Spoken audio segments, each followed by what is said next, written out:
சங்கீதம் 23 பார்த்தீங்க அப்படின்னா, தாவீது பசுமையை பற்றி பேசுகிறப்பெல்லாம் அவர் கர்த்தர் அப்படின்னு சொல்லுவார்.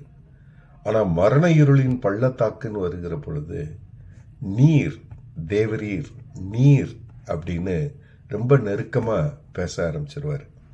பசுமையில் தூரத்துலையும் கஷ்டம்னு வருகிற பொழுது ஆண்டவர் மிக அருகாமையிலும் இருக்கிறத தான் தாவீது உணர்த்துறாரு.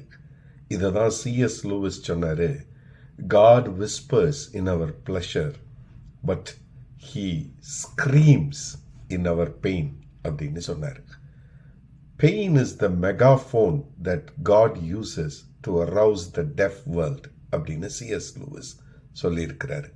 இந்த செவிட்டு உலகத்தின் மனசாட்சியை எழுப்புவதற்கு ஆண்டவர் பயன்படுத்துகிற மெகாஃபோன் தான் பெயின் அல்லது நம்முடைய கஷ்டம்.